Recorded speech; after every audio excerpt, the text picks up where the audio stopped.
bienvenue, c'est l'heure de la terrasse. Salut à tous et bienvenue sur La Terrasse, le podcast qui aborde la com, les médias et les news inratables de la semaine. Alors, si vous êtes prêts, c'est parti.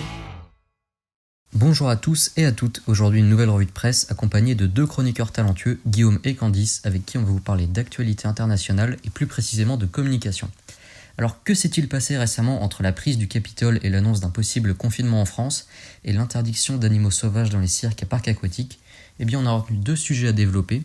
On commence avec l'investiture mercredi dernier du 46e président des États-Unis, Joe Biden. De nombreux invités étaient présents durant l'Inauguration Day, parmi eux le sénateur américain et ancien candidat au présidentiel Bernie Sanders, alors qu'il est confortablement installé sur les gradins de Capitol Hill, peu de temps avant que Joe Biden ne prête son serment. Le photographe Bernan Smielowski de l'agence France Presse décide d'immortaliser ce moment qui va marquer les internautes.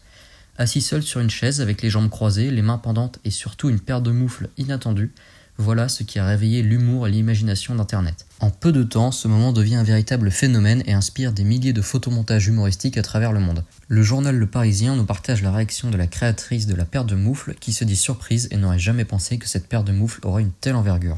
Bonjour Colin, bonjour chers auditeurs. Et en effet, de nombreux médias comme Le Monde, LCI, Paris Match ou encore Le Parisien ont partagé ces différentes créations humoristiques. Et tous recensent la même somme, 1,8 million de dollars collectés à la suite de ce phénomène en seulement 5 jours.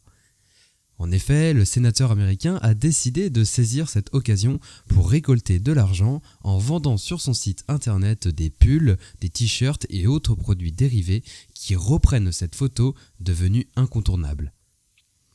Il aura suffi de 30 minutes avant d'épuiser les stocks qui ont été renouvelés le week-end mais aussitôt dévalisés. Alors, quel est l'objectif de ces ventes ? Aider les travailleurs du Vermont actuellement en pleine crise. Comme il est écrit dans le journal Le Monde, Bernie Sanders souhaite faire ce qu'il peut à Washington pour s'assurer que les travailleurs du Vermont et à travers le pays obtiennent le soutien dont ils ont besoin au cœur de la pire crise traversée depuis la Grande Dépression. Également, Le Monde nous partage la réaction du photographe. Lorsque j'ai pris cette photo, j'ai pensé que c'était un bon moment.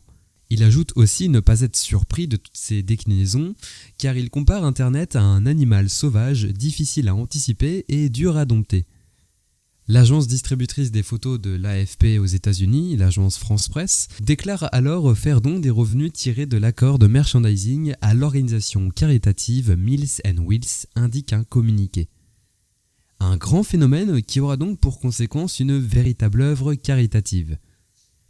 En cherchant plus loin, c'est aussi l'occasion pour Bernie Sanders de tirer parti de la situation. Durant l'émission Affaires en cours de France Culture, le professeur en humanité numérique Frédéric Kaplan s'est exprimé afin de mieux nous expliquer ce phénomène numérique. Il qualifie un mème par la diffusion sur Internet d'une image ou d'une vidéo que les internautes trouvent intéressante. Et ajoute également que c'est par la viralité de cette diffusion que le contenu prend de l'ampleur. Pour Bernie Sanders, c'est parce que la photo prise de lui est devenue un mème qu'il a pu obtenir de la visibilité. N'oubliez pas, Bernie Sanders était déjà une star d'Internet. Les mèmes, il en existait déjà de nombreux sur lui. Par ailleurs, l'équipe de communication de sa campagne au présidentielle américaine en avait déjà fait usage afin d'en tirer parti. On comprend alors mieux la stratégie du sénateur américain qui se laisse volontairement prêter au jeu. Également, un article de L'Opinion reprend la recherche d'une étudiante du Media Lab de l'Université de Genève qui explique les effets d'un mème sur les individus. Elle s'exprime, le fait de provoquer des émotions positives chez les personnes avec qui il partage un certain contenu lui procurera une gratification personnelle. Donc, indirectement, Bernie Sanders nous a fait du bien et installe un capital de sympathie avec les internautes.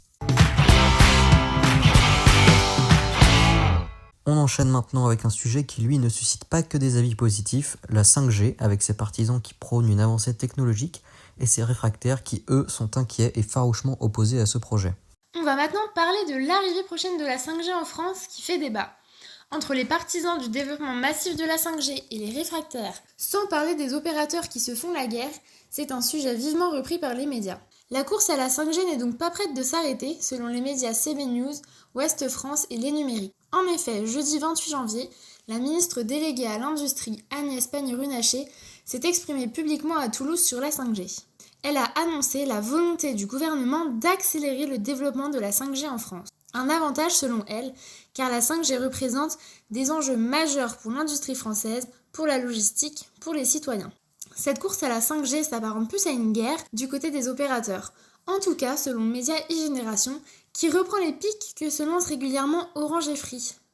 Orange ne souhaite pas s'associer à Free pour mutualiser les réseaux 5G, puisqu'il souhaite faire de la qualité de la connexion une priorité. Une pique donc pour Free qui se voit présenté comme opérateur fournissant une connexion de mauvaise qualité. Xavier Niel, fondateur de l'Iliade et PDG de Free, a répondu « On a découvert que le rythme d'une entreprise entrepreneuriale comme peut l'être l'Iliade, c'est pas celui d'une administration comme les Orange. La guerre des pics n'est donc pas prête de s'arrêter. » Par ailleurs, le média Les Numériques met en avant cette semaine la fausse communication de Free à propos de ses réseaux 5G. Free, qui se vantait de détenir le plus grand parc de sites 5G en France, se voit décrédibilisé. En effet, il y a un loup. Les fréquences des sites implantés par le groupe Free sont de 700 MHz, une fréquence qui est peu adaptée au réseau de 5G et qui donc représente un débit de basse qualité.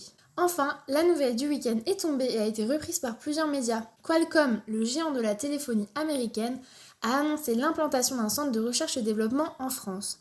L'information a été officialisée à la suite d'une réunion entre la ministre de l'Industrie et le PDG de Qualcomm, Cristiano Amon. Cette implantation marque le début d'une accélération du développement de la 5G en France et relance donc le débat autour de cette dernière. On espère que ce nouvel épisode vous a plu. Vous pouvez tous les retrouver sur le site de la Media Factory. Et en attendant, on vous dit à la semaine prochaine sur la terrasse. Allez, ciao!